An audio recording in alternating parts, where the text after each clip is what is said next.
All right. So we back with another reading of the book by Johanna Fernandez called The Young Lords, A Radical History. Been very insightful. I don't know how many people been watching some of the posts I've been last night to this morning that I've been posting about the Puerto Rican history, been learning a lot about Pedro Albizu Campos, revolutionary, for real, revolutionary. This is a history that we all got to know, and I love the fact that studying about his life and the what's been going on in the continent. Uh, Knowing this is a part of Black history. This is part of the African diaspora, and I think a lot of the brothers and sisters in the Black community in the United States, we have to recognize that we not the only Black people that was enslaved.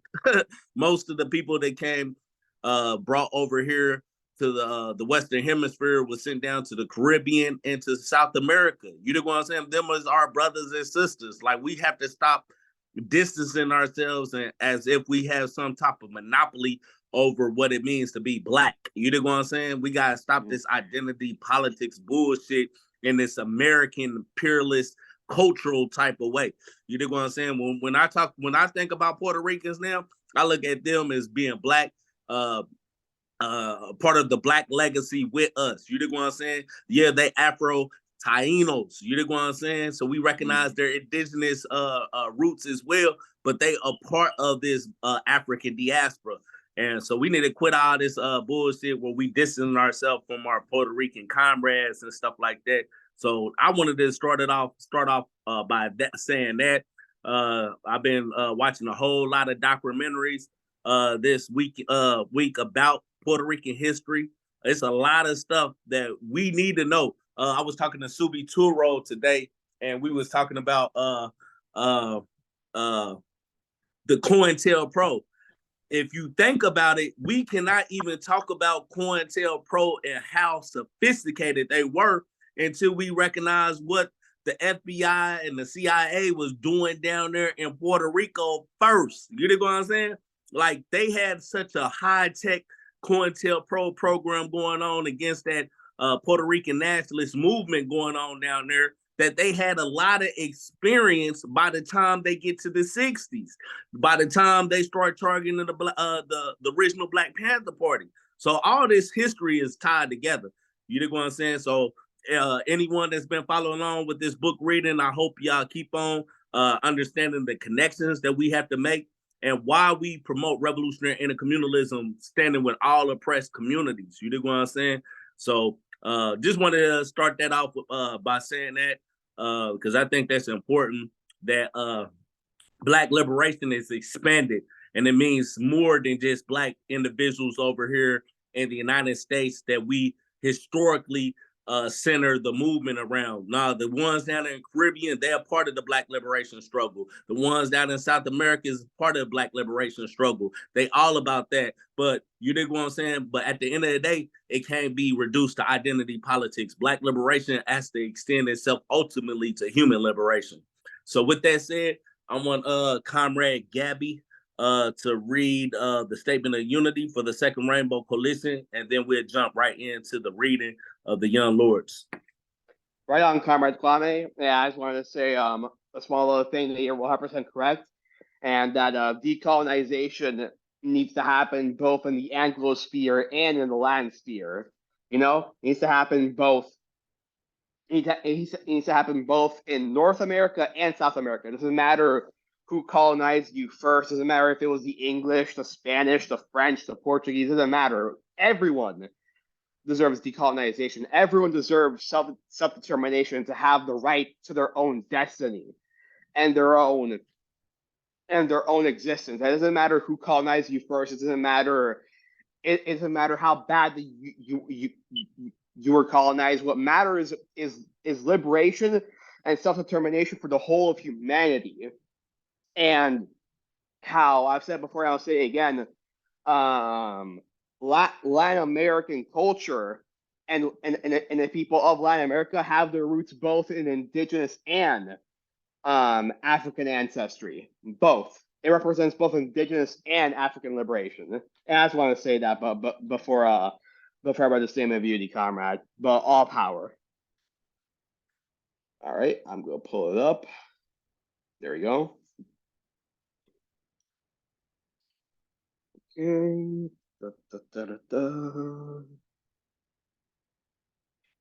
All right, tell me if everyone can see this. Can everyone see this? Hopefully y'all can see it. Yep. Yeah. Turn Right it to on. sideways. Y'all can see it even better. If Yep, y'all, that's what I did. on your phone, y'all can Yep. see even better. Right on. But as always, with this book club, we're going to be reading the Statement of Unity preface.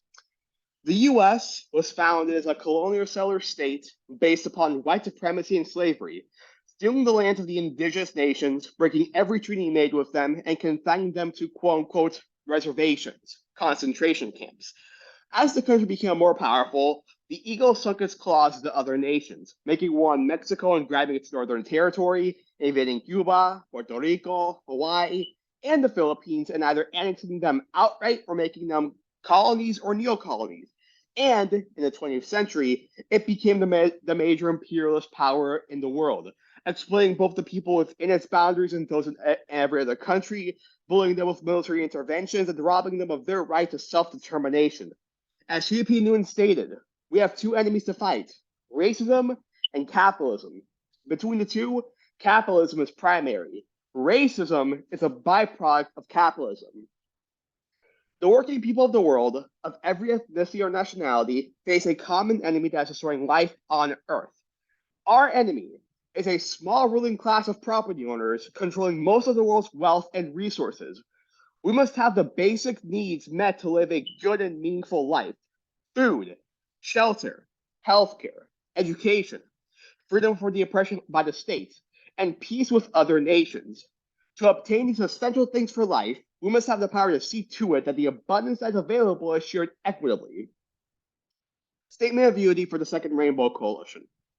The legacy of the First Rainbow Coalition dates back to its founding on April 4th, 1969, by the original Black Panther Party, original Young Lords, and Young Patriots organization.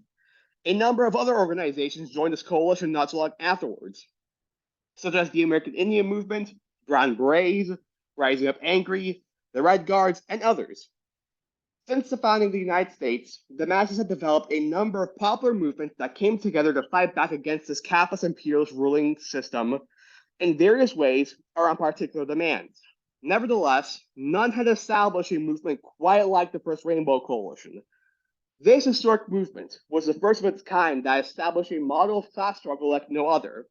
Its charismatic leader, Chairman Fred Hampton of the Illinois chapter of the original Black Panther Party, stated that at the end of the day, we weren't engaged in a quote-unquote race struggle. He said that's a class struggle, goddammit. By uniting with the various oppressed ethnicities and masses, they were able to bridge the gap between the various ethnic communities that white supremacy had long sought to keep divided. This class solidarity equipped them with a material basis and class consciousness to see their common class condition, therefore, the necessity to form a united front against their common class oppressor, the capitalist imperialist ruling class. The ruling class viewed this as the greatest threat to their class rule, and subsequently used the entire repressive forces of the state, police, courts, jails, prisons, intelligence agencies, etc., in order to crush this emerging revolutionary socialist movement. We refounded the Rainbow Coalition on May 14th, 2021, with the intent of upholding the legacy of the original Rainbow Coalition. We believe that this historic example is the model for the United Front that will best serve our class liberation. By upholding the 10-point program of the original Black Panther Party, which was subsequently adopted and later expanded by the original Young Lords, Young Patriots organization, and all other original Rainbow Coalition members, we establish our pragmatic unity. The 6 disciplinary rules that we uphold ties all organizations to our coalition to a common professional discipline. History has bestowed upon our generation a common class mission to fulfill. The representatives of the capitalist imperialist ruling class, represented by the Democratic Party and the Republican Party, cannot liberate us. It is their class intention and class interest to uphold our common class oppression. Therefore, it is only we, the oppressed masses of all ethnicities and nationalities, who must build the necessary class solidarity, class consciousness, organizational structures, and a united front that will ultimately liberate ourselves. This is what the Second Rainbow Coalition is committed to. This is the historic mission we intend to fulfill. Dare to struggle, dare to win. All members of the coalition, New African Black Panther Party, White Panther Party, Green Party of New Jersey, Poor People's Army, La Mesa Nacional de Brown Berets, NASL, North Alabama School for Organizers, New Era Young Lords, and American Indian Movement Northeast Woodland Chapter. The 6 disciplinary rules. Number 1, members will conduct themselves in a manner to bring credit to the coalition and will treat others with respect and politeness. Number 2, members will be sober when on Rainbow Coalition business and will not engage in any criminal activity while a member. Number 3, no member will engage in violence except in the extremity of self-defense. Number 4, members will not gossip nor be divisive to the unity of the Second Rainbow Coalition. Number 5, members will not act as informers nor work against the purpose of the Second Rainbow Coalition. And number 6, nobody is authorized to speak for the Second Rainbow Coalition unless authorized to do so. And that is the statement of duty. All right, thanks, comrade. All power. All power to the people. So now we're gonna jump into the reading of the Young Lords. If you're in the book, it's on page 206. I'm gonna be reading from the book. Everybody else probably gonna be reading from the PDF. screen. Yeah, the PDF that's being screen shared. So I'm gonna start off with this one. Embodying revolutionary nationalist ideals in the 60s. Like the legion of radicals before them, the Young Lords drew parallels between the structures of racial inequality at home and imperialism abroad.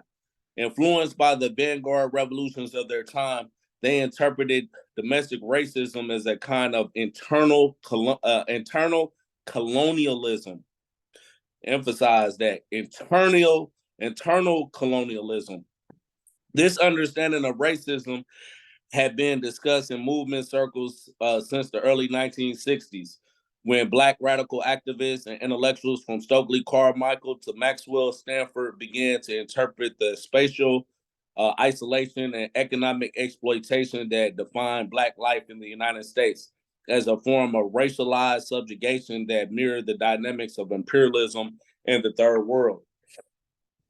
In the early part of the decade, the Revolutionary Action Movement produced the era's most sophisticated writing on the matter. Its networks popularized this interpretation through the deliberate distribution of its pamphlets and position papers in key movement cities among the vast wave of young civil rights workers who had been radicalized by the sit-ins. Like other left-leaning organizations, the Revolutionary Action Movement viewed Black oppression as a major contradiction of American democracy. Social tender likely to create political crisis with far-reaching consequences for U.S. hegemony. Galvanized by the Cuban Revolution, this program advocated the application of the Third World strategies for liberation to the Black struggle domestically. It urged Black revolutionaries to build armed urban guerrilla armies out of the burgeoning discontent in the cities. The Young Lords rejected the concept of urban guerrilla warfare, as did the Black Panthers. However, the group's platform reflected the broadest meaning of this analogy, which linked domestic racial inequality with colonialism and popularized the social theory and public discourse. The Young Lords declared that the Latin, Black, Indian, and Asian people inside the U.S. are our colonies fighting for liberations. As their deliberate use of the noun offensive suggests, when referring to the garbage-led and church campaigns, the Young Lords pledged solidarity with the Vietnamese in ingenious ways and adopted the logic, rhetoric, and style of third world guerrilla warfare.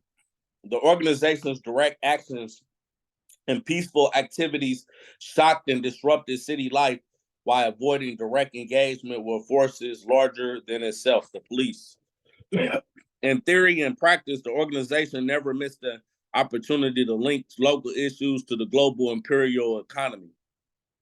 In response to a question by a new recruit on how the young lords would counter the presence of two policemen who were permanently stationed in front of the First Spanish United Methodist Church following the young lord's occupation, Felipe Luciano said, quote, "They're still there, but they're going to have to go away someday. When the enemy advances, you get out of the way. When he withdraws, you move in. I didn't say that. Giop did," unquote.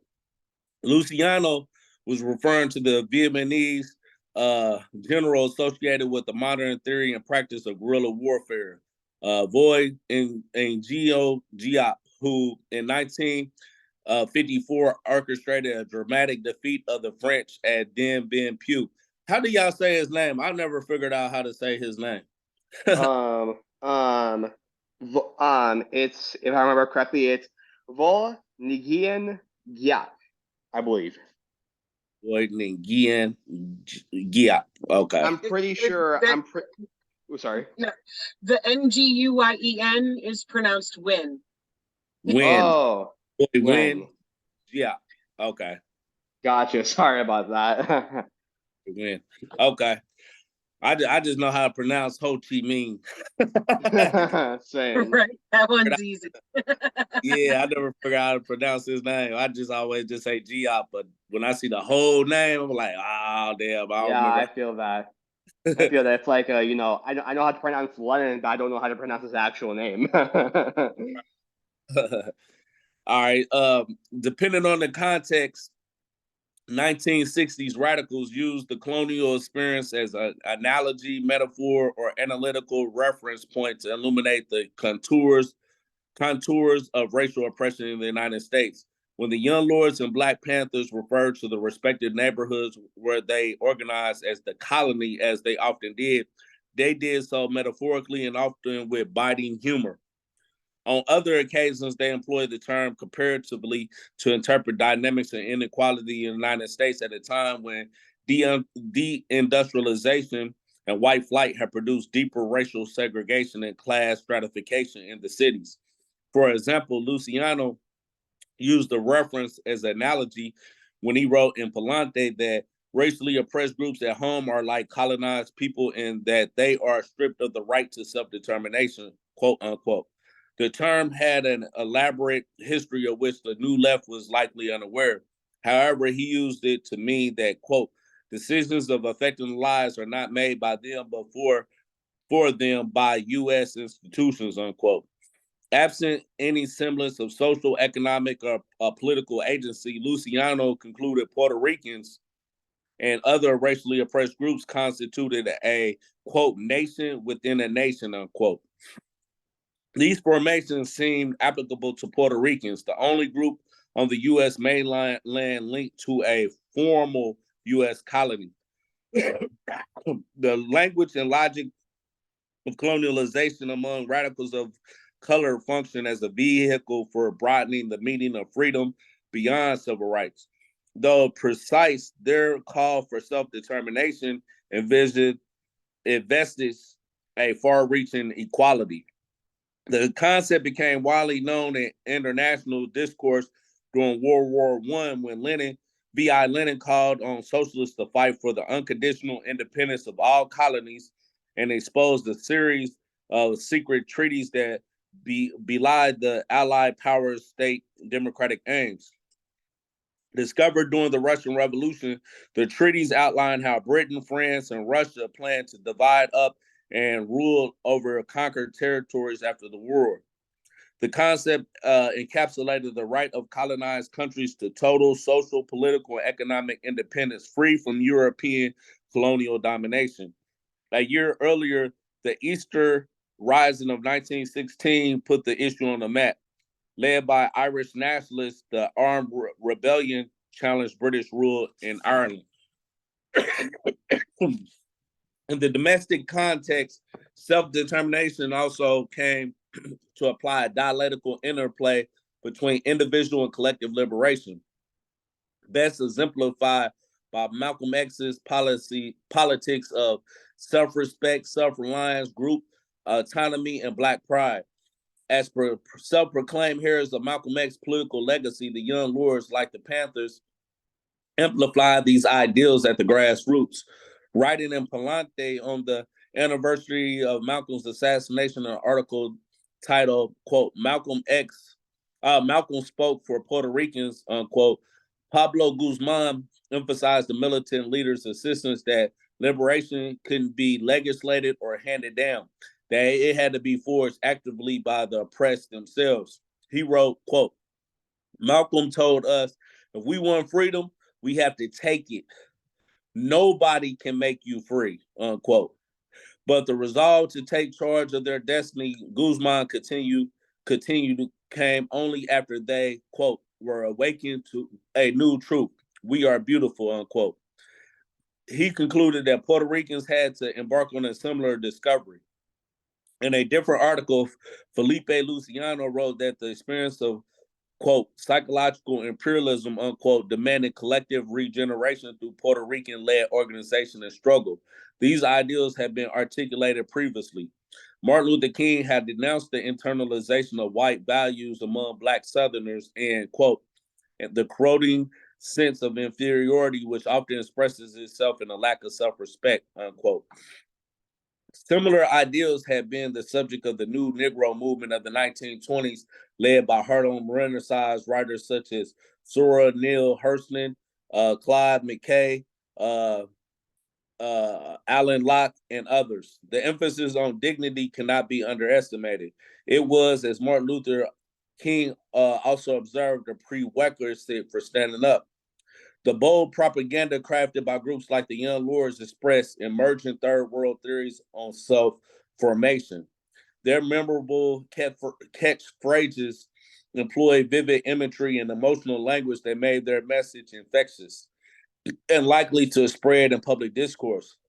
The political struggle waged by radicals of color on this issue contributed greatly to the era's cultural revolution. The notion of building a separate organization and separating from the oppressor had symbolic value and redemptive power.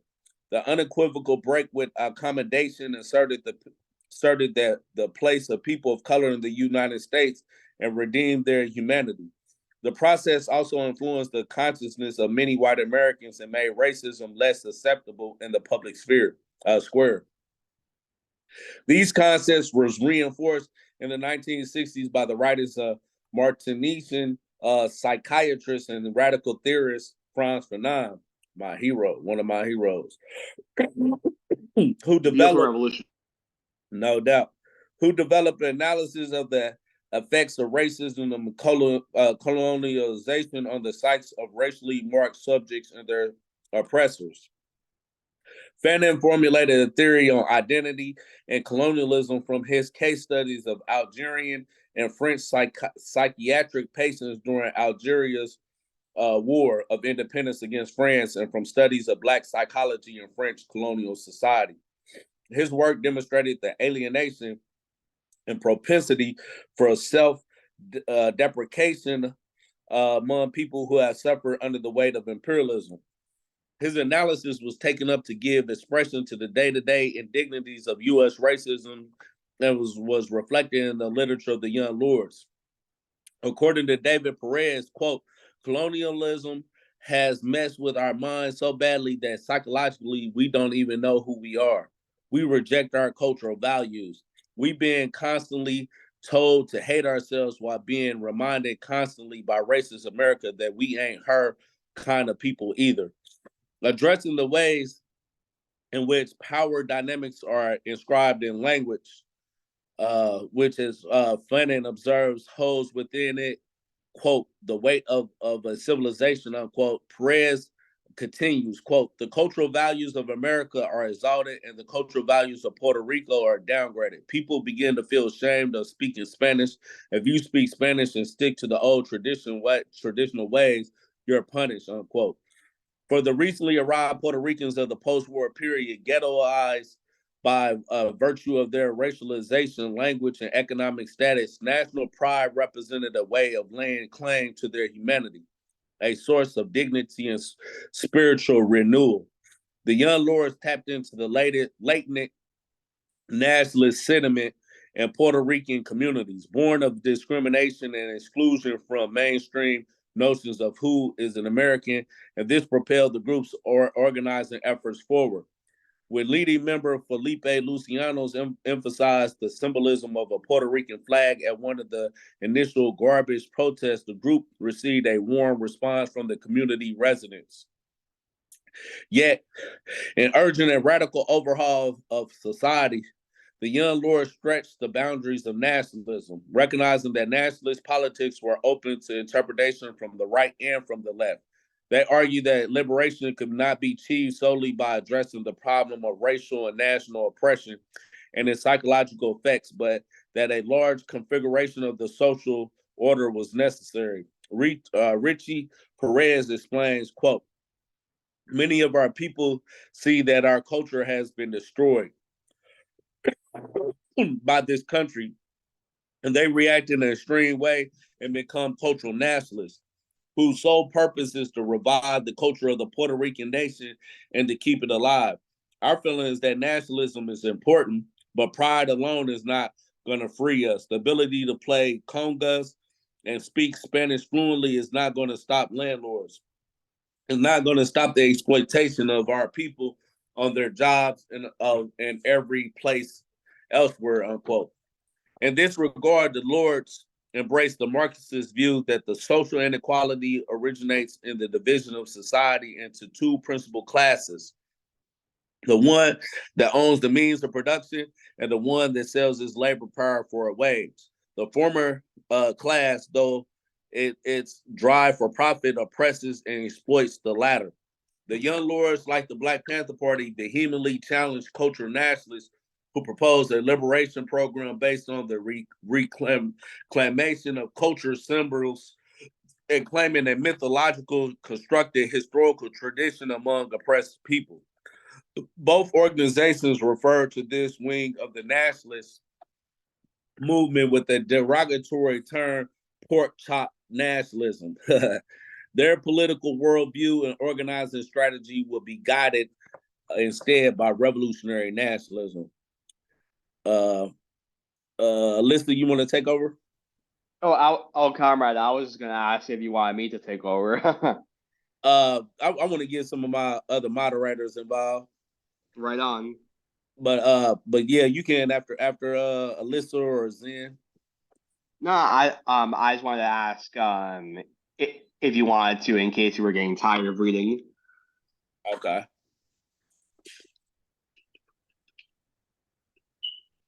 Did you want to read Zen or Alyssa? If Alyssa can't, I can. Okay, go ahead, Zen. For the Young Lords and the Black Panthers, revolutionary nationalism meant that the fight against racial oppression in the continental United States and against European colonial rule abroad requires two concurrent and interrelated struggles. The first centers on the fight for freedom against racism and imperialism in a society that rhetorically upholds as self-evident the equality of people and nations. This struggle for social equality and political self-determination, they argue, must be waged by the oppressed themselves, on their own terms and in separate independent organizations. The second struggle is characterized by a broader, protracted fight against capitalism, which they identify as the root cause of subjugation and exploitation.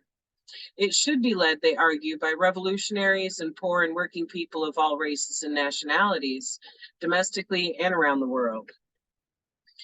The organization outlined the application of these ideas to Puerto Ricans in the widely read Palante article on revolutionary nationalism.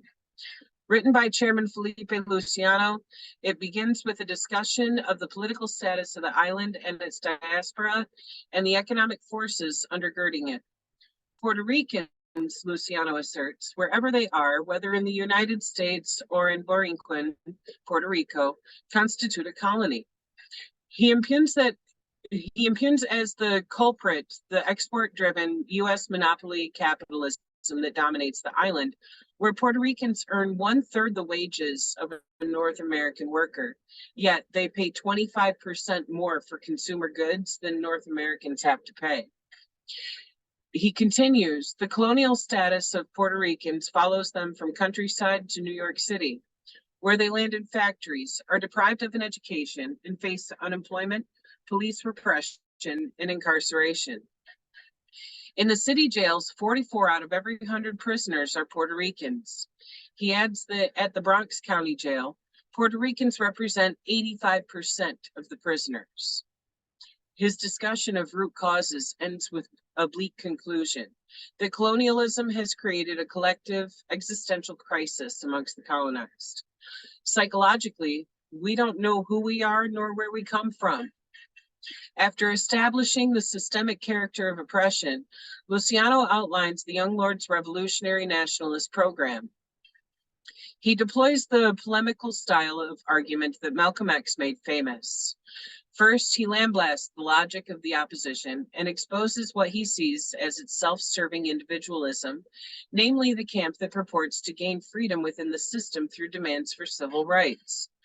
The assimilationists would have us believe that because they made it as individuals, not realizing that capitalism always allows a select few to become college students and professors, anti-poverty bosses, and heads of city institutions in order to enforce genocide against their own, Puerto Ricans as a whole can make it. By contrast, he continues, the Young Lords invoke nationalism because Puerto Ricans have suffered as a group, racially and culturally, not as individuals. Therefore, the fight against Americanism must be a group struggle, a nation struggle. Nationalists observe that the very social conditions that have historically marginalized the racially oppressed from mainstream culture and life have inadvertently generated unique cultures, in some cases languages, and group-centered understandings of the self among these groups. Nationalists seek to organize, uplift, and harness this national identity to leverage power and group betterment. Revolutionary nationalism, however, represents the left wing of this analysis. Driven to tackle the systemic causes of social problems, it sees racism as an outgrowth of capitalism and calls for the radical transformation of society. Luciano, therefore, explains that group uplift alone will not by itself resolve the question of liberation for our people on the island and self-determination for Puerto Ricans in America. He goes on to denounce other pathways to freedom, including self-help strategies and spigot capitalism. The group's nationalism had a strong class orientation. It disavowed collaboration with elite Puerto Ricans and reserved special animus for the comprador class, the would-be Puerto Rican middle-class managers and junior partners of the colonial system, or those who would recreate the system of capitalism once in power. Puerto Ricans, therefore, could not gain true independence and freedom by electoral means, but only through a revolutionary project that called for a fundamentally different society. High on their list of detested collaborators with the U.S. colonial regime in Puerto Rico was Luis Muñoz Marin, who in 1948 became the first elected governor of Puerto Rico and the second Puerto Rican to hold the post, which had been held by an appointee of the U.S. Congress until then. Calling him the biggest traitor in Puerto Rican history and a lackey, the Young Lords impugned Marin, who shipped our people by the hundreds of thousands to New York because he could not provide jobs for them, who taught our people to be white middle-class Americanos when they were poor, oppressed Boricos, who destroyed the Jibaro, the peasant, small farmer, country people who farm the land in traditional ways, with Operation Bootstrap, moving thousands off the land into the slums of San Juan and Ponce, and let all our money go into U.S. capitalists. He was the apostle of nonviolence for profit. Hey, I want to Eliminating. interject real quick. I Go was ahead, watching a documentary about again Pedro Albizu Campos, and capitalists came to him and told him, it was like, look, if you stop fighting for the independence of Puerto Rico and stop all this revolutionary organizing, you can have all this. Like, we'll give you money, we'll give you land, we'll give you resources. He rejected that. He ended up going to prison. He spent a lot of time in prison. And they was gonna make him, if my understanding, recollection, is correct, was gonna make him the first governor. He rejected that. This guy right here that we're talking about right now, Luis Munoz Marin, he took their offer, you know what I mean, and sold them out. So that just goes to show again, like, again, I started off talking about Pedro Albizu Campos, and how he stood for the people. That right there shows, like, when you stand for the people, you reject all the ways that they're gonna try to come at you to give up your independence. You dig what I'm saying? So I thought that was something I want to interject in here.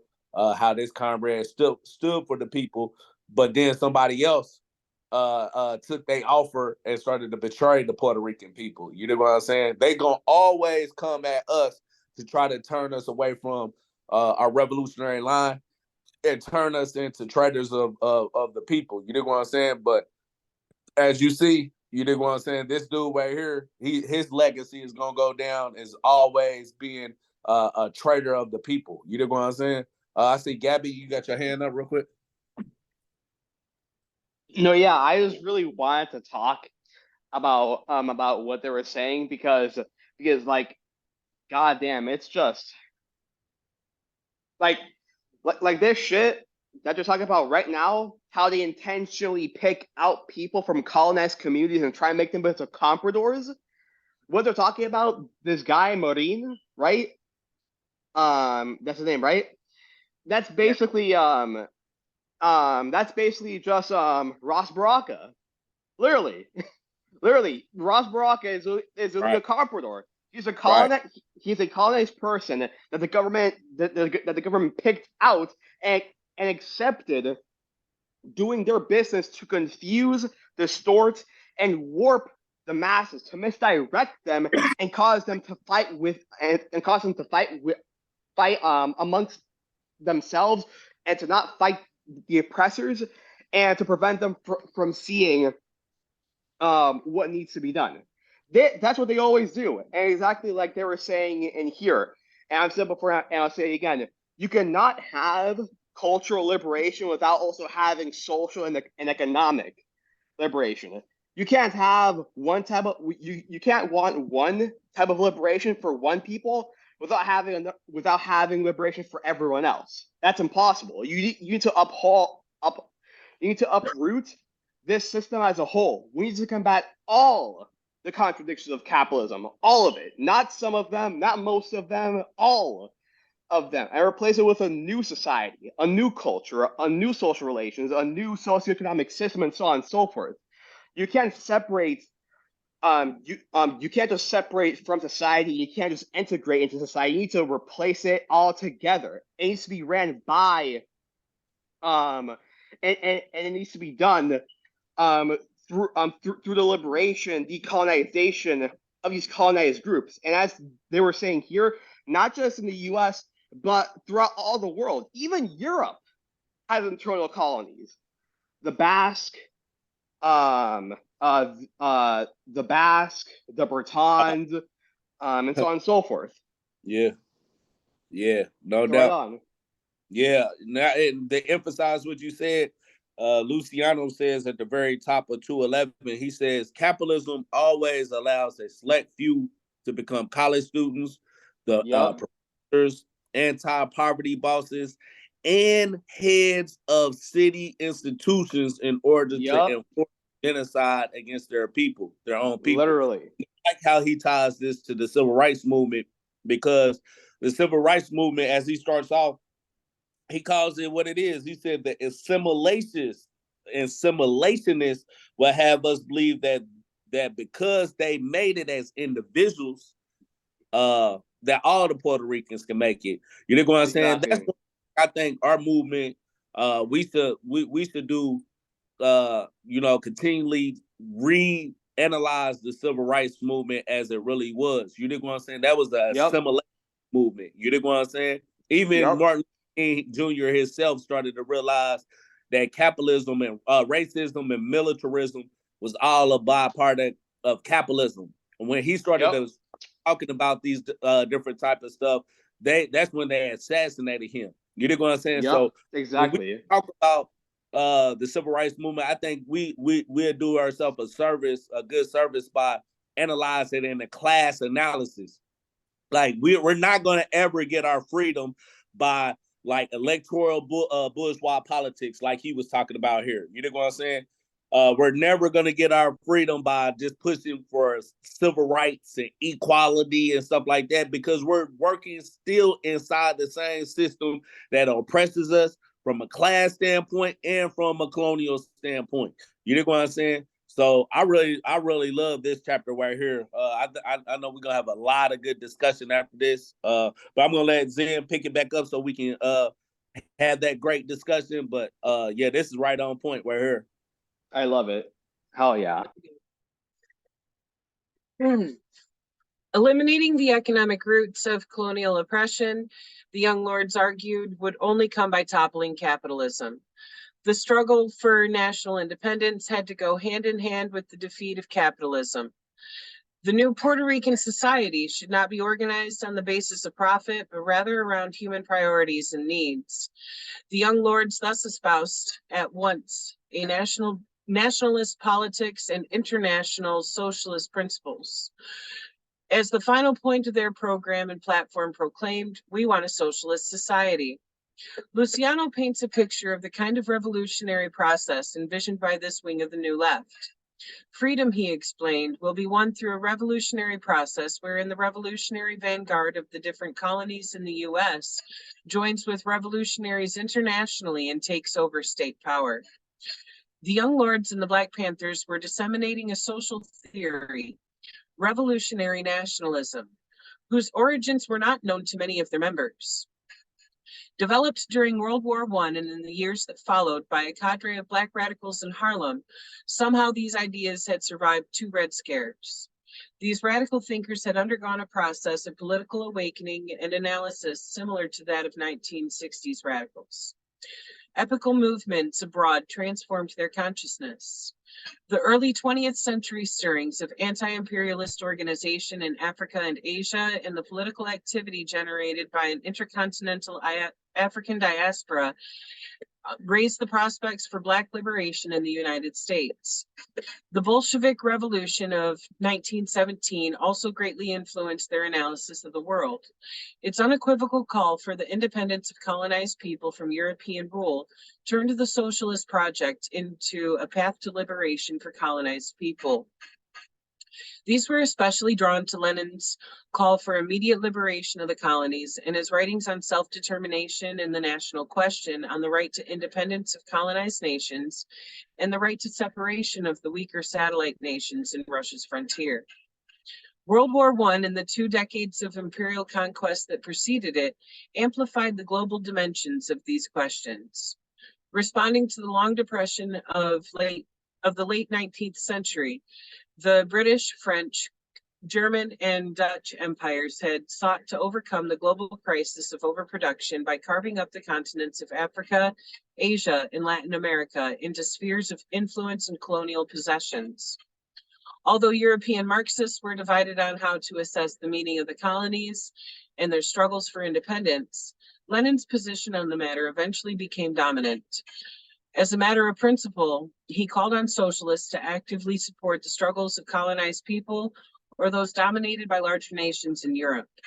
Opposition to these projects, he argued, would go against the basic democratic principle of equality of all nations, peoples, and languages, without which solidarity among the working classes of different countries could not be achieved.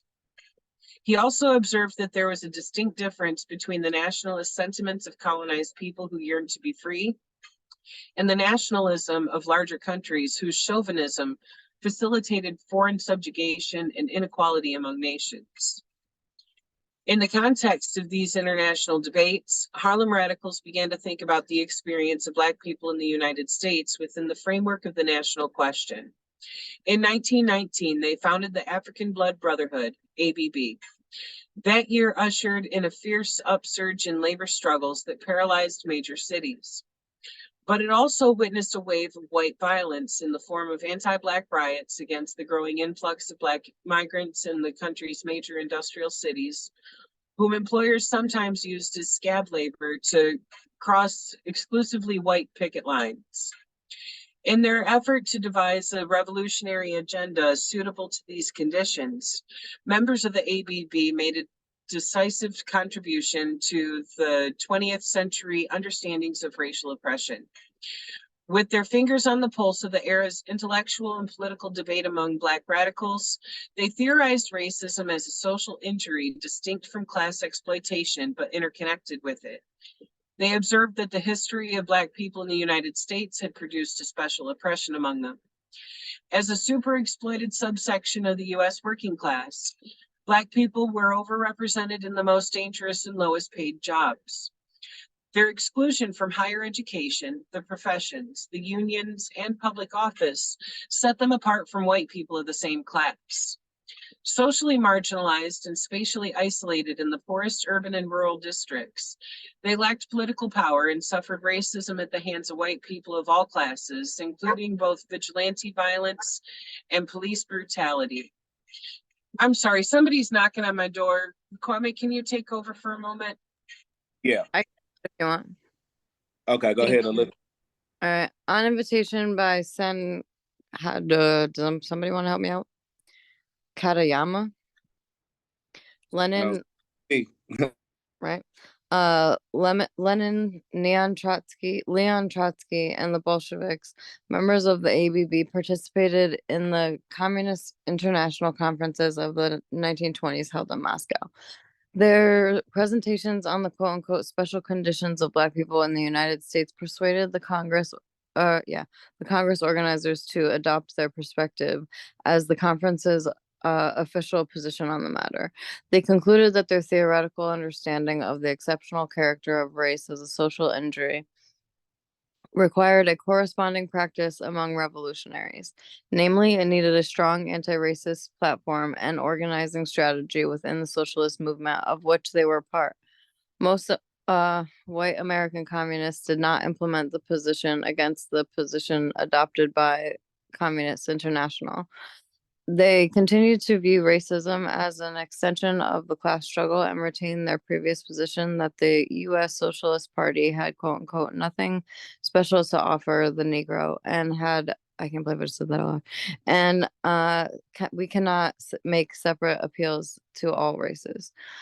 In 1928, however, the U.S. Communist Party reversed this position and proclaimed support for the right of Black Americans to declare national independence in the Southern Black Belt, where they formed a majority of the population and labored in a semi-slavery economy, known as the quote-unquote nation within a nation thesis.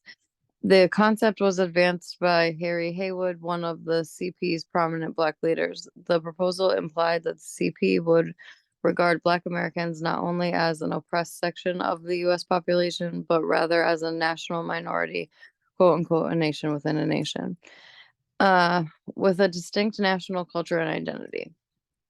The term was used in the 1960s by radicals of color. The formulation must have seemed especially tantalizing to the young lords. Puerto Ricans were the only group in the U.S. mainland linked to an actively colonized territory. In his article on revolutionary nationalism, Luciano proclaimed that absent any semblance of social, economic, or political agency, Puerto Ricans in the continental United States constitute a quote-unquote nation within a nation.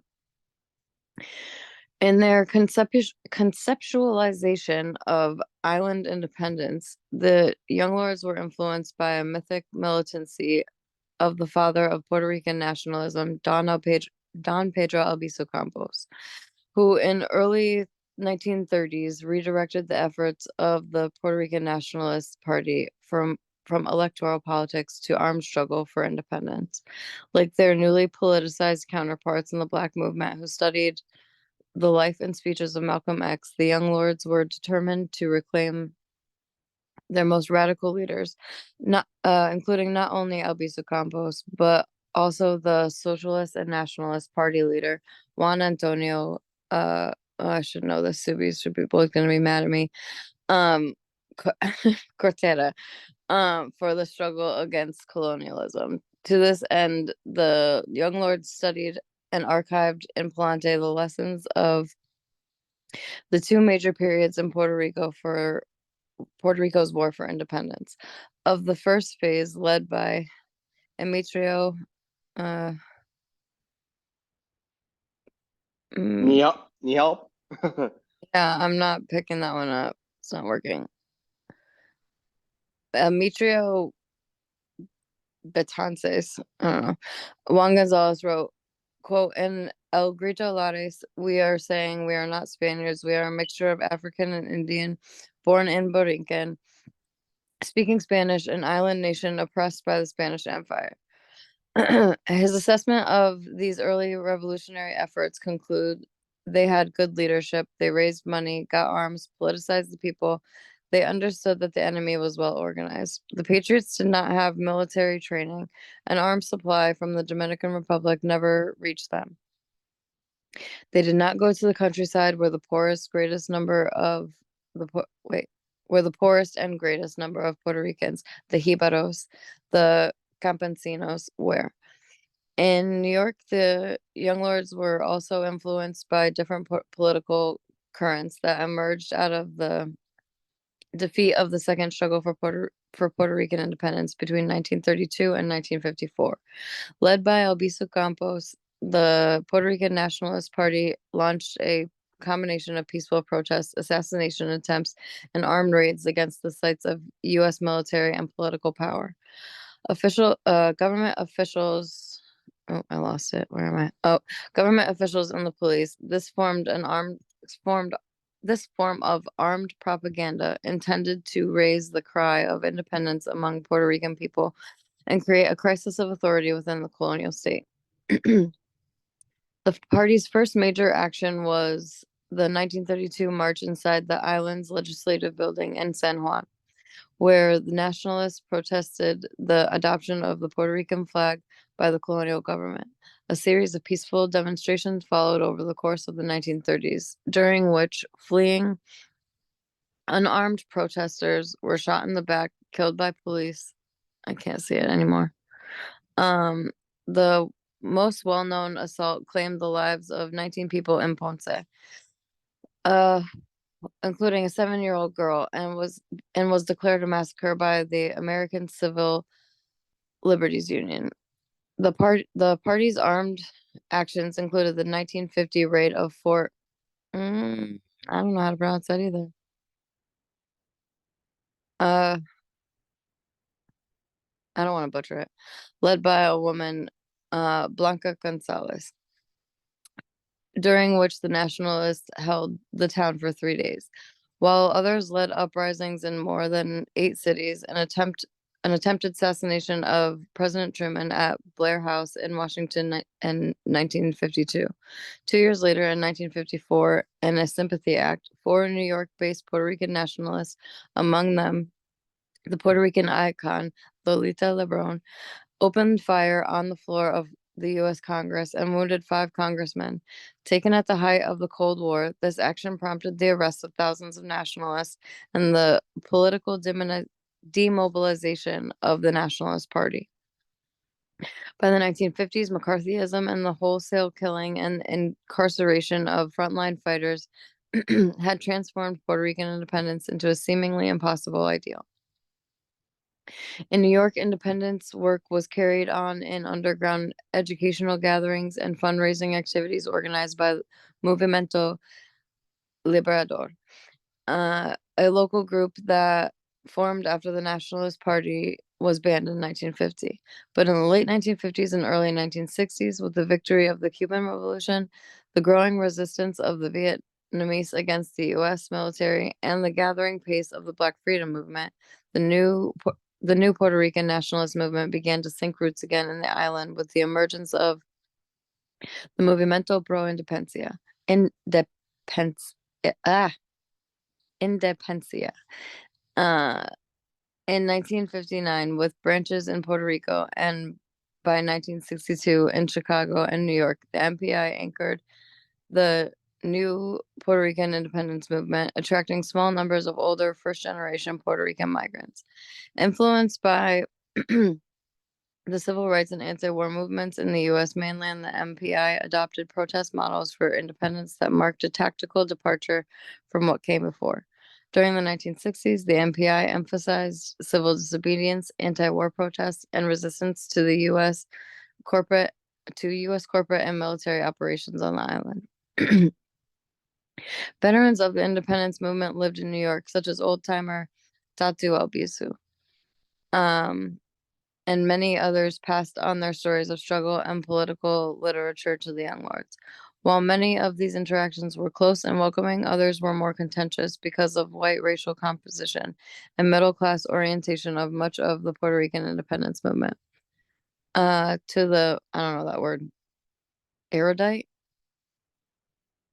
To the erudite middle-class activists in the independence movement who had years of political and theoretical training under their belts, many young lords appear poorly educated and politically unsophisticated.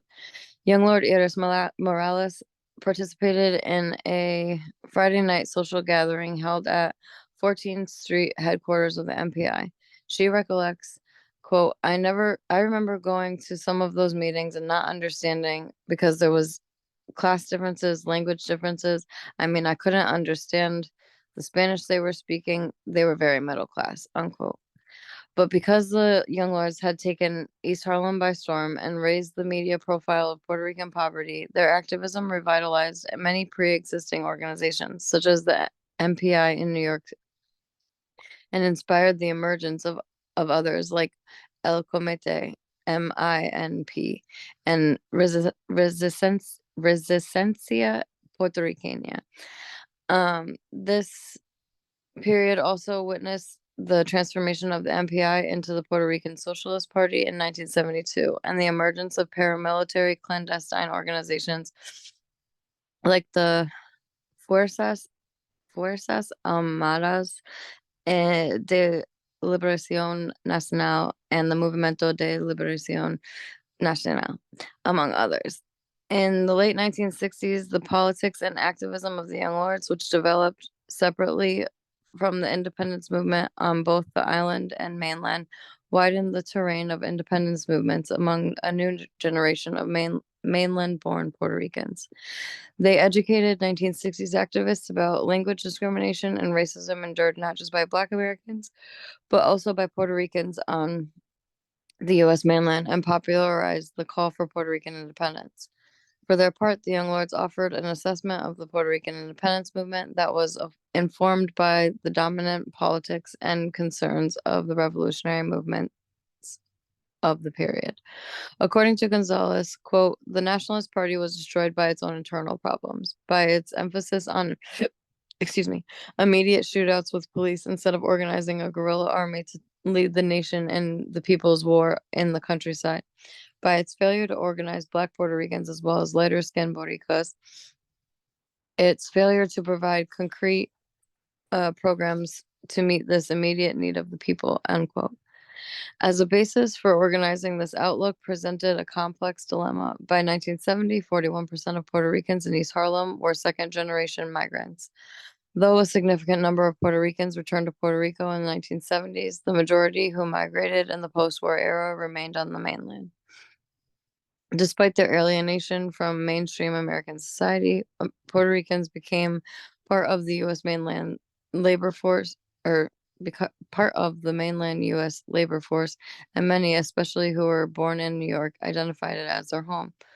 Puerto Ricans in the mainland represented a racialized ethnic group, but the Young Lords' perception of Puerto Ricans on the mainland as an integral part of the island had romantic revolutionary appeal, whereas the racialized groups in the United States, like Native and Mexican Americans, largely lived on ancestral lands that had long been incorporated into the United States.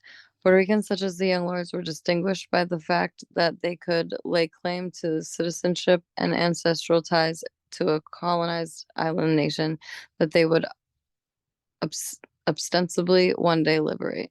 Zen, do you want to read again? I'd like to read it. Sorry. I can do so. I wasn't sure.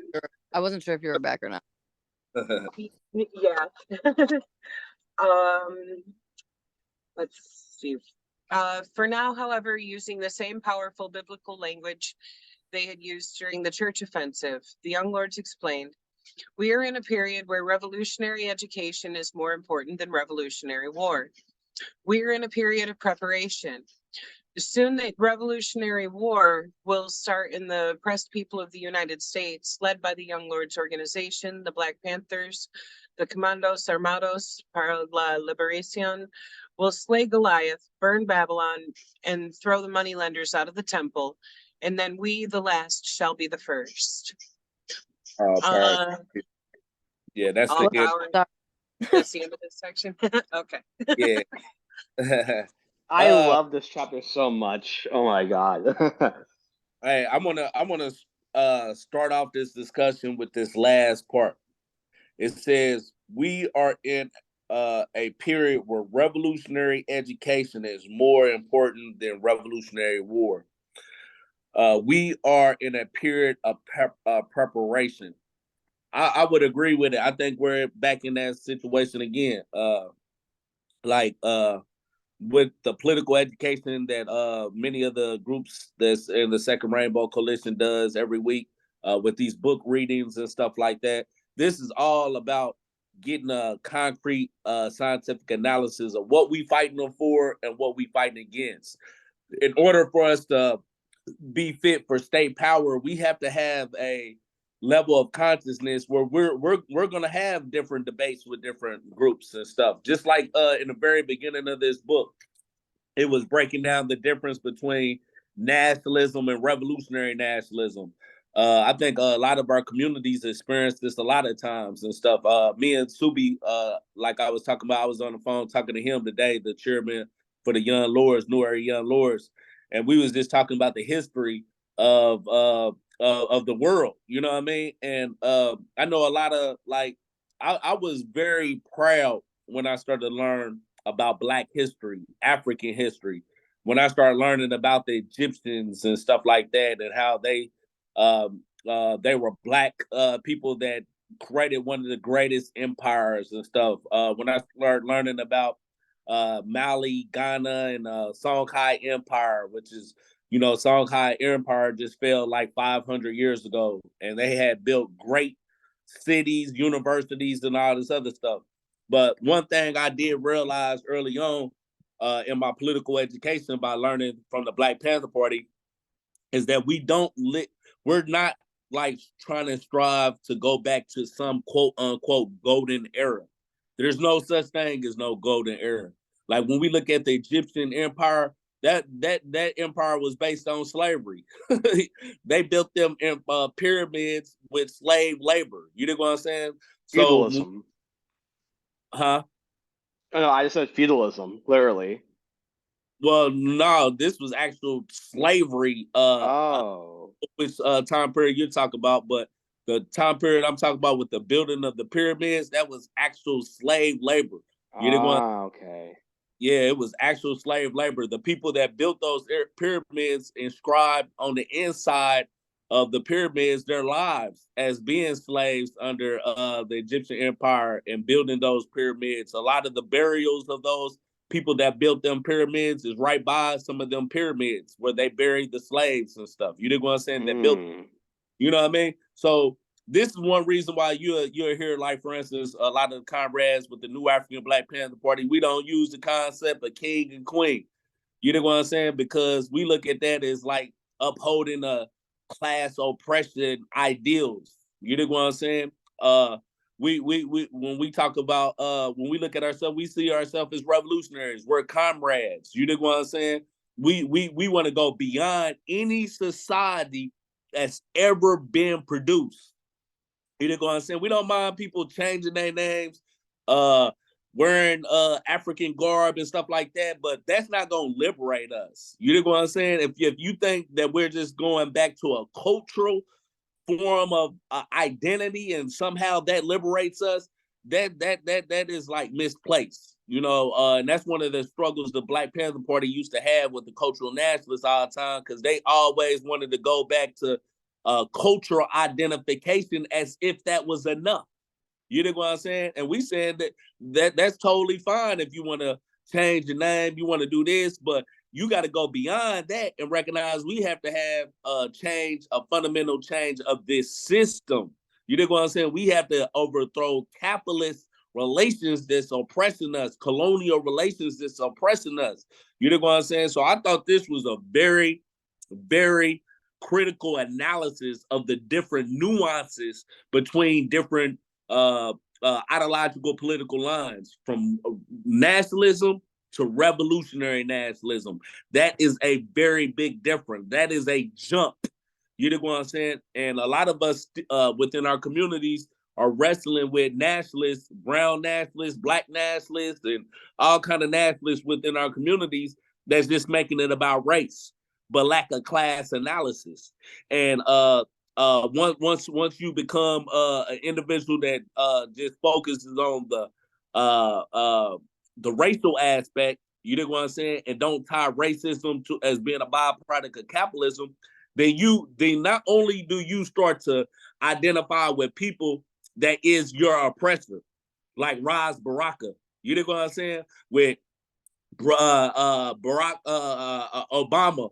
Barack Obama, or some of the Kamala Harris. You know what I'm saying? You start to identify with these neo-colonial agents that is really here to oppress our people. You know what I'm saying? So this is when you have to break away from that way of thinking and start to recognize, what is my class relationship? What is our class relationship to these black individuals, to these brown individuals, to these LGBTQIA individuals that work with the system? You know what I'm saying? And when we go beyond that, then we recognize that they serve an interest that's counter to ours. You know what I'm saying? And we have more. I have way more in common. Uh, I have way more in common with my comrade Alyssa on here, my comrade Zen on here, my comrade Gabby on here. You know what I'm saying? Than I have with Ras Baraka, than I have with Barack Obama, than I have with Kamala Harris. You know what I'm saying? So this is these type of political education is equipping us with the language to challenge some of these political lines that's out here in our community. And the more we have this political education, it's going to prepare us to go to the next phase. You know what I'm saying? But right now we are in the political phase. We in the educational phase. We in the developing our class consciousness phase. So we understand what we even trying to organize the people around, and being able to undermine those positions that people are taking that actually is going to be counter to our revolution and fight for self-determination and liberation. I see your hand up, Gabby. Right on, Comrade Kwame. I love everything that you just said. I want to start us off by reading a quote from Huey P. Newton himself. I'm pretty sure I already showed you this quote, but it's essential to what we're talking about right now. And the quote is, "Likewise, military victory does not necessarily lead to political victory. In people's war, the people are the instruments of victory, which is the transfer of power to the people. Essential to this is winning the people to embrace a correct ideological and political line. If the masses attain effective political power, but lack a correct ideological and political line, defeat will follow. If the masses are won to a correct ideological and political line, and it is organizationally consolidated, but they cannot yet seize political power, eventual victory is secured and awaits the ripening of a revolutionary situation. In other words, ideological and political line determines everything." That right there, that's 100% embodies everything that we're talking about. You know, you can have power, you can have militancy, but if you don't have theory to back up that practice, if you don't have a correct ideological and political analysis and a right ideological and political line of why things are the way they are, if you don't have if you don't have a dialectical materials analysis of what's going on, you're going to fail.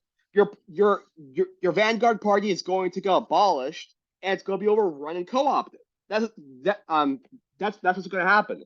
You cannot have cultural liberation without having economic and social liberation as well. You can't just want one type of liberation without another type of liberation. You can't just want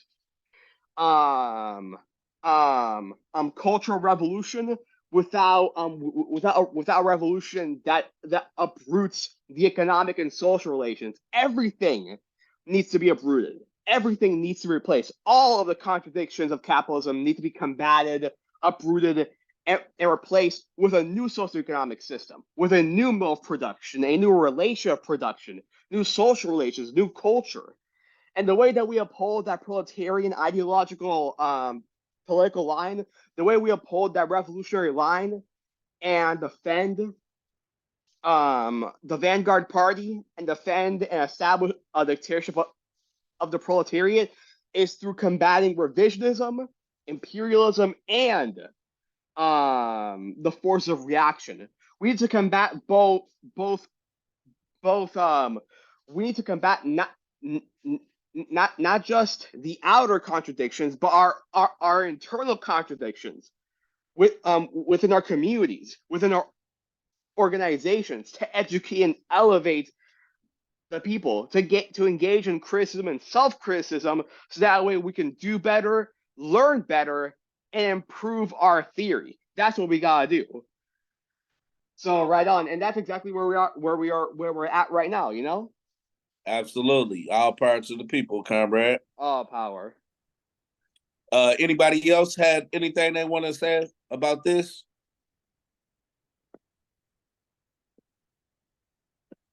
I want to bring up a point. I'm trying to look for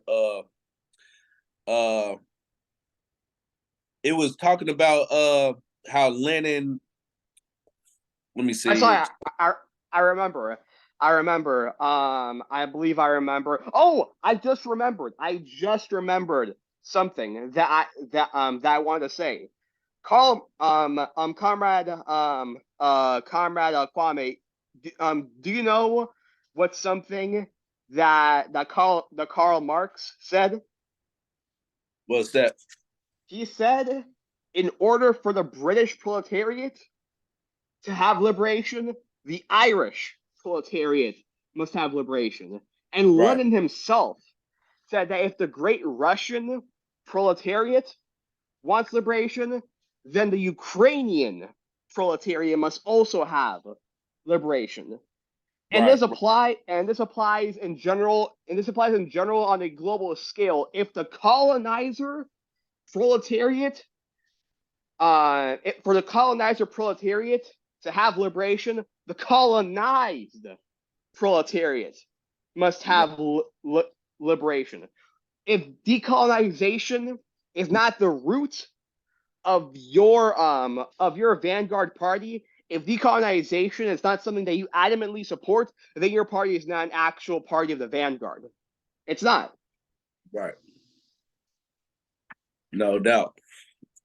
I'm going to make this point because we gonna have discussions around this in our generation, but I want everyone to know the history of this.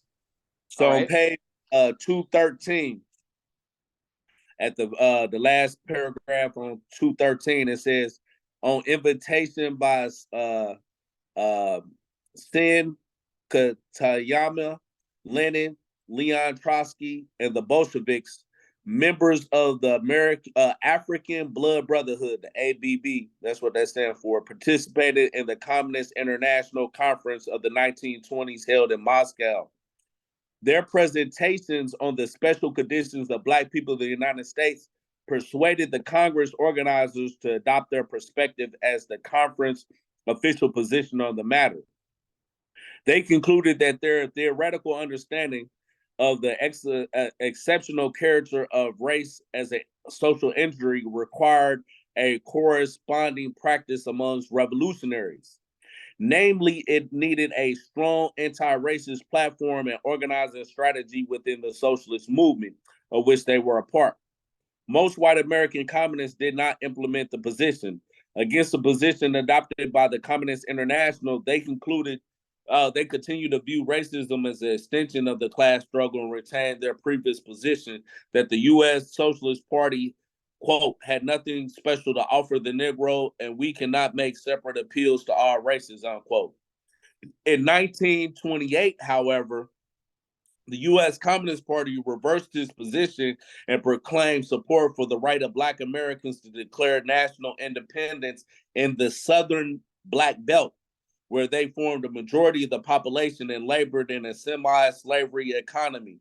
Known as the nation within nation thesis, the concept was advanced by Harry Haywood, one of the CP's prominent Black leaders. So I wanted to bring this up because one thing has changed since then, and I wanted to emphasize this just in case people didn't know the history of how this developed in this country. When the Republic of New Africa is talking about those 5 states down in the South, and that their struggle is to try to gain those 5 states to start an independent nation, the Republic of New Africa. This is the origin of this. You know what I'm saying? It actually originated with us within communist circles. You know what I'm saying? Lenin, Trotsky, Bolsheviks, the African blood brotherhood, always a part of that communist international. You know what I'm saying? Harry Haywood made that a central part of what he pushed for in the Communist Party USA. You know what I'm saying? So this is the origin of this. But us as revolutionaries, as dialectical materialists and historical materialists, we recognize conditions change.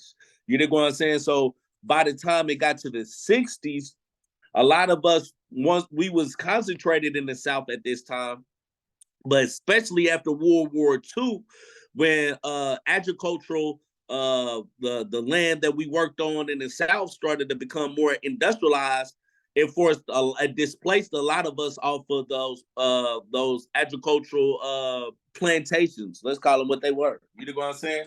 And we migrated north. That's how we ended up in Chicago. That's how we ended up in New York and West Coast and all this other stuff. So from that period on, the Black population spread throughout the whole country. You know what I'm saying?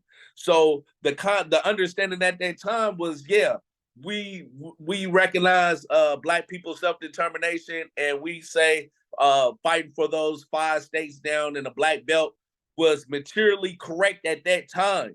You know what I'm saying?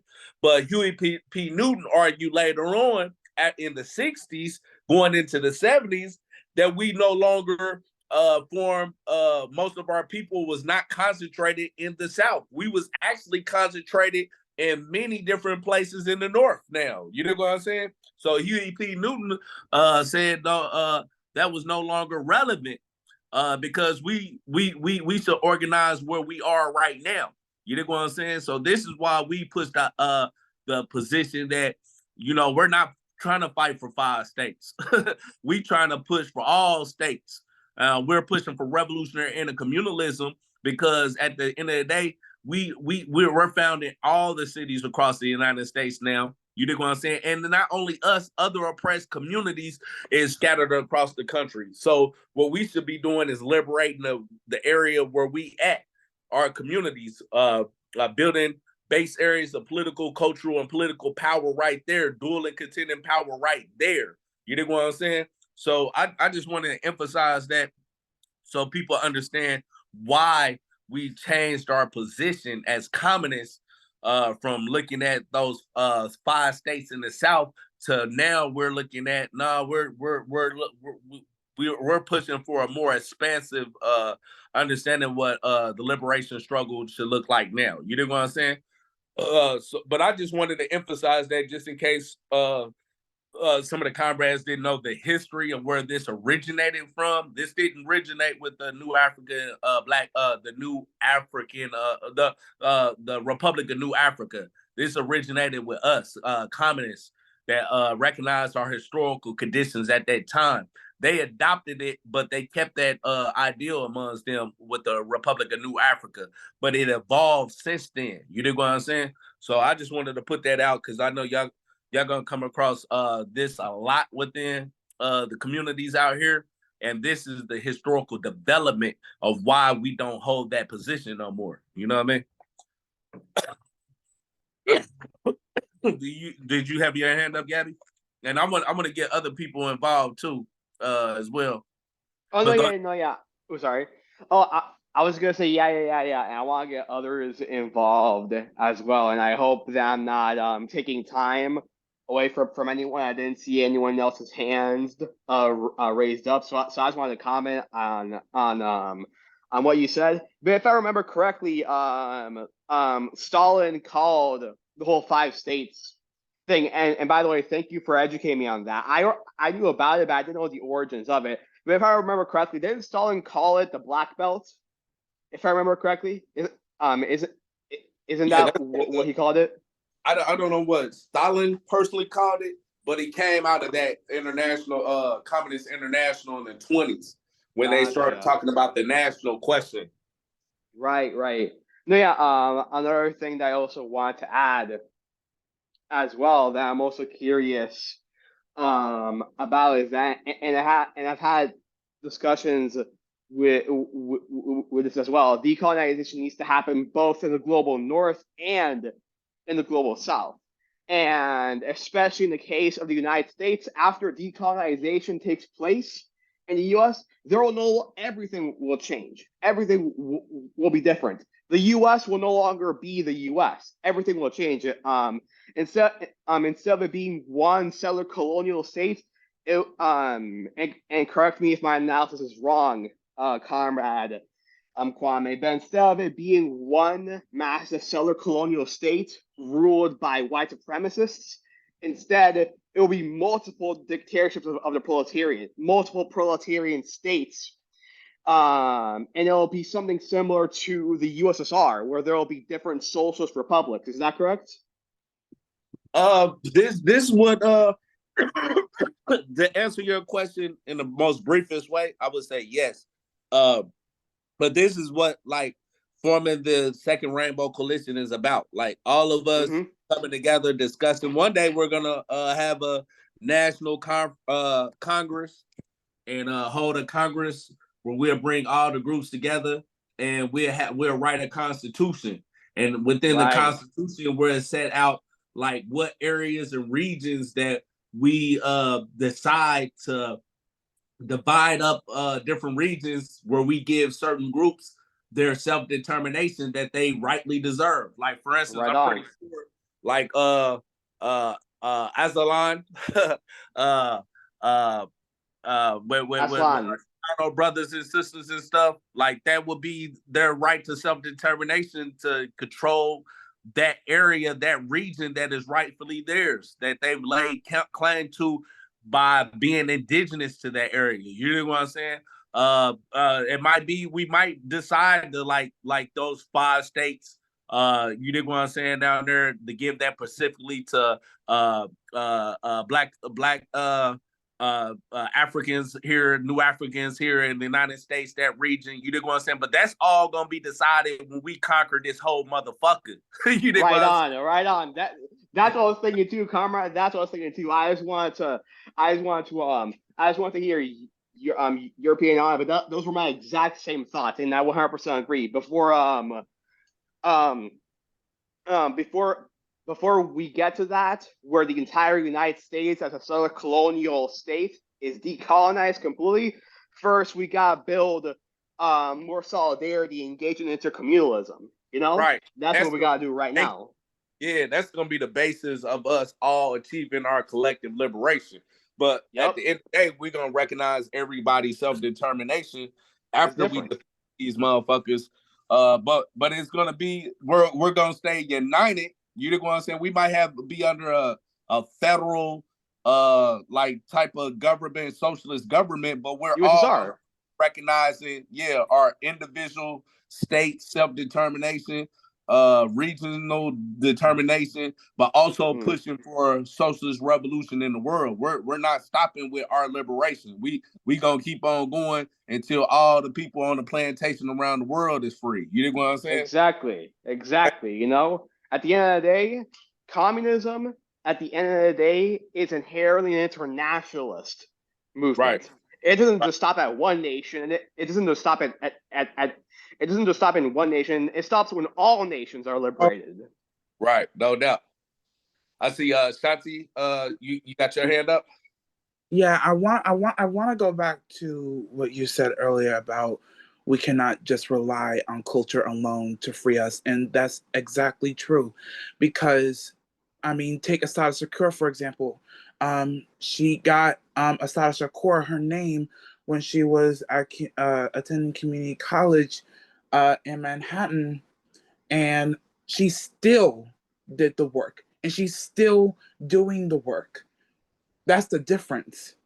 Um, the late Haunani K. Trask of the Hawaiian sovereignty movement, may she rest in power, she said herself that you cannot dance hula and go to an Hawaiian language class at night and think you're going to get a land base.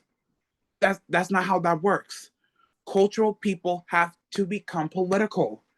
Culture cannot just be recreational and ornamental. It has to be the core of our resistance, the core of our anger, the core of everything revolutionary. You know, our culture has to be the core of our resistance, of our principle. Cultural people, you cannot have culture with no principle. It doesn't work like that. And you can change, once again, like you said, you can change your name to an African name. You can wear our ancestral clothes. Like, you can do all that, but if there is no principle and you're not using your culture as the core of your anger and your resistance to become principled, then you're wasting your time, you're wasting your energy, and you're wasting your history. Because once again, we cannot rely on cultural nationalism alone to free us. We also have to become political. Everything is political, but we have to be sure that our plight is revolutionary in all the ways. We cannot, you can't take, the banjo, an instrument that we created, and think you're going to free the entire land. It cannot happen like that. We cannot just rely on the banjo alone. We cannot just rely on hoop earrings alone. We can't do that. We also have to become political to back that up. And I'm very, very grateful that Haunani pointed that out, because even in in the Kanaka Maoli culture, because they have been torn down for so long because of colonialism, um, a lot of them, their culture has become commodified and capitalized off of. And a lot of them think that if they use their culture, if they use their heritage, then they're going to get their nation back. And that is not true. I'm sorry, but that's not true. Because once again, even with their culture, they still, um, even before they were overthrown by the US, they still had that revolutionary core even before there was even any mention of it many, many years prior. You know what I'm saying? So I do agree with you on that. We cannot rely on culture alone. It's just a waste of our time if there's no principle, if we don't become political, if it's not the core of our principle, the core of our rage, the core of our resistance, then we're wasting our time just reclaiming our ancestral history with no principle. And even with that, with the 5 states, we can't, it cannot just stay in one place. Right. Revolution Yeah. doesn't happen in one place. And It cannot. let's keep it real. Let's keep it real. Yeah. The Civil War was about fighting just to get those states back into it was about taking power of the whole United States to take it in the capitalist direction. You know what I'm saying? And it makes sure it becomes the imperial power. So if the Civil War was about overthrowing slavery and implementing capitalism and remaking the South into a capitalist economy, then like how in the hell we gonna take 5 states and think that the United States gonna let that survive? Like we're gonna have to defeat the United States, period. You know what I'm saying? Get 5 states. You know what I mean? So we're gonna have to go for all 50 states. You dig what I'm saying? Preach. Exactly. Yeah. So Exactly. this is what we have to keep in mind when we talk about like what political lines that we pushing out here. Even culture. Let's go to culture. Look, African culture, it's a lot of positive shit in African culture that Yeah. we are embracing again. But we also had to be critical of African culture because there's certain things in African culture that we got beyond. Like for instance, there's a lot of people in African culture for the longest was against LGBTQIA community and stuff, saying this is not African. You know what I'm saying? Yes, it's always been. Yeah, it's just in African culture, it was disdained and looked down upon. I want to say even the African culture and some of the other cultures, to have like Yeah. twins and stuff like that was looked down upon. Yeah. For a long time, women was uh with their vagina was sewed up and all kind of stuff, and that came and I forget what it's called, clitoral dectomy or whatever like that. You know what I'm saying? Yeah. That came from African. That came from African culture. That goes all the way back to the Egyptians. That came by their ideals of we was androgynous and we're both male and female and stuff like that. But we're not gonna be like mutilating women today. You know what I'm saying? So certain things of our culture we're gonna have to reject in order to get to a future socialist society that's gonna give dignity to all of us and respect all of us on a deeper level. So yeah, the future, the golden era is not in the past, people. And we can't look like we got to go back to some golden era. Ain't no such thing as no golden era. You know what I'm saying? The golden era is in the future. It's when we get to a communist world. You know what I'm saying? When we don't even have national borders. When we no longer have classes and states and stuff like that that's oppressing people and stuff. You know what I'm saying? It's in the future.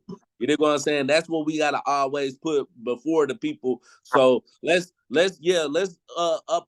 uphold the legacy of our cultures and stuff, but let's also be critical of our cultures to move forward in human civilization. You know what I mean? Exactly. Like Right on. it's beyond New Africa. It's beyond just New Africa. It's beyond just Aslan. It's the entire world. And we also have to be critical of our ancestral cultures as well, because once again, we descend from different indigenous groups back in our homeland in Africa. And that's cool and all, but once again, some of the ideals, especially those that have been introduced to us, that have been implemented on us since the beginning of colonialism of the capitalist system of what we know of it as today, we have to reject it. You know, we have to decolonize our heritage as well, because it's a lot of because it's just an idea, and that's only that, an idea. We cannot rely on ideas alone. We have to be realistic. There's no such thing as a golden era.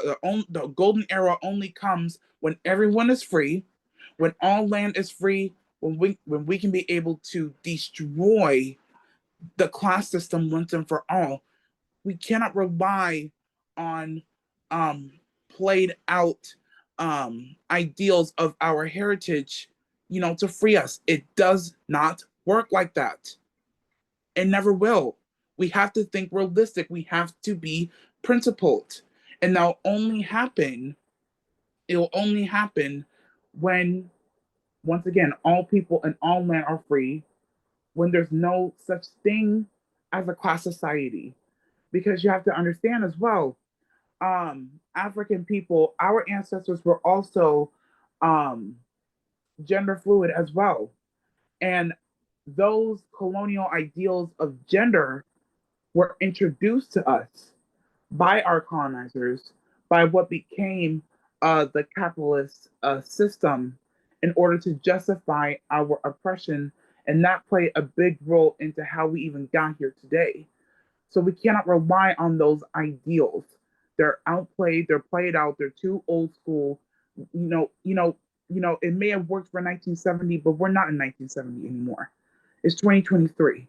And we have to think forward and not back at what ideal we may have had back in the past, because that's not going to liberate us. You cannot do that. We have to become principled. No doubt. I want to point out one other thing, and I spoke about this earlier. Juan Gonzalez writes on page 214. He says in El Grito de Lares, we 1868, we were saying we're not Spaniards. We are the mixture of African and Indian, born in Berwickland, speaking Spanish, an island nation oppressed by a Spanish empire. I'm emphasizing this again because again, I think like we in born in blacks born in the United States, we often delegitimize the African roots of Puerto Ricans. You dig what I'm saying? And I think we have to do a better job of connecting with the whole African diaspora and recognizing again that these are our people too. You dig what I'm saying? And being able, and they try to keep us divided. Like even when they brought loud Puerto Ricans to come here, they kept them segregated from us in a lot of different places and stuff. You dig what I'm saying? Even though they were pretty close by us, like in Chicago and New York. That's why we started to interact a whole lot more, and they started to recognize in their African heritage and stuff like that. You know what I'm saying? I think we have to become more inclusive when we talk about what Black history is, the African diaspora is, and we have to reject some of these notions that's keeping us divided. You know what I'm saying? I see off y'all hands up. I want to get a few, because we almost 2 hours in. I want to get a few more people involved in this discussion before we close this out. I want to hear from Johnny Torres. You still on there, comrade? Yeah, I'm still here, brother. Well, what did you think about this chapter? I thought it was really a deep and impactful chapter that has to do with a lot of very spiritual awakening. Kind of like, you gotta like know you have to make your move. Like you gotta do it one way or another. If you're not like have boots on the ground, you got to be like documenting it one way or another, because no one's really gonna document or say anything about your people. You got to do it yourself. And I think that's what this kind of like this chapter reminds me of. Like you got to take charge of your legacy, of what we're doing, because it's like, and I heard a lot of people talk about, if you're not really, if you're just talking about it, not doing the work, nothing's really getting done. And you're not, it's kind of like, in a way, it is kind of like a waste of time, because it's not really getting the message through if you're just talking and not really doing much about it. But I feel like we are doing something about it. We're definitely talking about it, we're documenting it, and we actually have boots on the ground. We're there, doing what we have to do in our hometown, in our community. So I feel like that matters. So it's like, I don't feel like this is going to die out not anytime soon, because we're all full of well-minded, outspoken individuals that definitely will do whatever it takes to make a stand and be there, not just for our community, but for ourselves, and make sure everyone is on the same level as we, because we don't want to like rise up and start getting things going on and nobody else is there either. We want everyone on our level that definitely can take charge of our examples and that are there. No doubt. What would you think about the analysis they gave but because I know in the brown community, Chicano community, y'all wrestle with like cultural nationalists versus revolutionary nationalists as well. How do you confront that within your community when you might come across Chicano people that be like, man, we should only think about Chicano people. It's all about our liberation. Why do we care about anybody else's liberation? We just need to go back to our cultural roots and stuff like that, and we can liberate ourselves. Even though they might be pushing for uniting with people that's the mayor of your city or something, or the governor, or pushing for Ron DeSantis and shit like that. You know what I'm saying? But like, what the fuck are you talking about? Like, how do they represent our class interests? Like, how do you struggle against cultural nationalism within the brown and the Chicano community? I have it does happen every once in a while where you do hear about people saying like, well, we should worry about us first, our community and our people first. But little as they know is like everywhere around here is diverse because it's all different people for different backgrounds. So it's like we got to take care of each other. Even though we're all one. There shouldn't be like, okay, we're just going to take care of the Chicanos and everyone else takes care of their own. Like, no, we all live, in Houston, or we all live in the East End area, and we gotta all take care of each other. We gotta be there. If everybody wants, you to be there for them, it doesn't matter what race they are. You gotta be there for everyone else, regardless what race it is. And I think people are starting to be aware of that because a lot of things happen to them.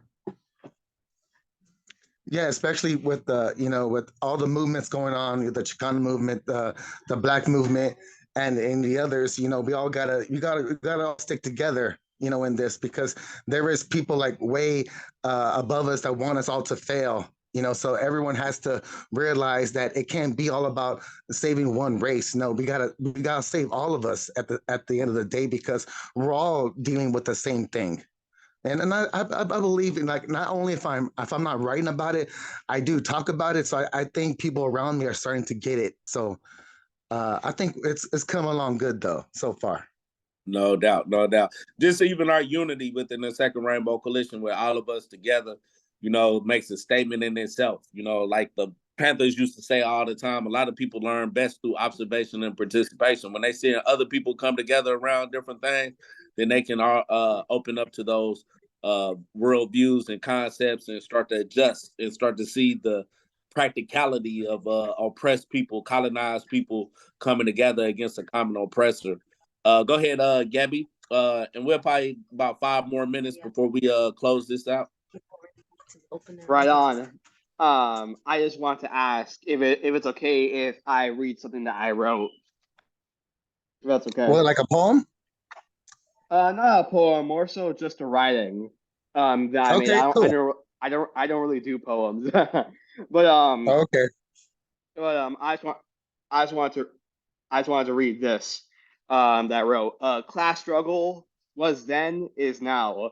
This isn't a white versus non-white fight, a queer versus cishet, a man versus women, a neurotypical / abled body versus a neurodivergent / physically disabled struggle. This is a class struggle. All of the contradictions are linked and interconnected. The secondary contradictions of capitalism, racism, misogyny, ableism, queerophobia, and all other contradictions are rooted within the primary contradiction, the contradiction between the bourgeois and the proletariat. First came the idea of profit, then came the idea of racism, white supremacy, and the racial hierarchy. Racism is upheld because it justifies, quote unquote, the exploitation, oppression, and subjugation of colonized people, the siphoning of their resources, and pins colonized and colonizer against each other. Ableism is upheld because if you can't keep up with production labor compared to a neurotypical / abled body person, you're discarded because it's easier to hire someone else and more profitable, and pins neurotypical / abled body people against neurodivergent / physically disabled people. Sexism and the misogynistic patriarchal system is upheld to make women nothing more than baby making machines and pinning men against women, even if they have the same job and are being paid the same. Queerphobia is upheld to uphold the family unit and continue the maximization of profit and to pin cishet and queer people against one another. All of this ties to class struggle, because if the bourgeois can make a white person feel superior, quote unquote, to a non-white worker, they align with the bourgeois. If they can make a cishet person feel superior to a queer person, they align more with the bourgeois and divide them. If they can make a man feel more superior to a woman, they will align with the bourgeois. If they can make a neurotypical / able-bodied person feel superior than a neurodivergent / physically disabled person, they can align with the bourgeois. All of these oppressions are linked to the primary consciousness of capitalism. All of these contradictions must be combated through cultural revolution, mass line, survival programs, and educating and elevating the masses through struggling alongside them, understand their needs, and implementing a correct ideological and political line, a correct class analysis to each community and their unique materialistic conditions and needs. And once they see how these organizational structures are actually working, once they see that the party is for them, and once they see once they see us struggling alongside them, they will come to respect the party and the revolutionary activities, uphold and take on and accept the ideological and political line of the party through observation and participation. Then they will begin engaging in the activities, organizing, class agitation, and having a dialectical, historical, scientific analysis of their communities, societies, class struggle, and the internal contradictions within our society. And that's all. Power to the people. Great essay, comrade. I think you shared that with me too. Yep. Great essay. Definitely related to what we talking about today. I see somebody on here I've been seeing before, Sean B. Yep, Sean. Are you with the UPM?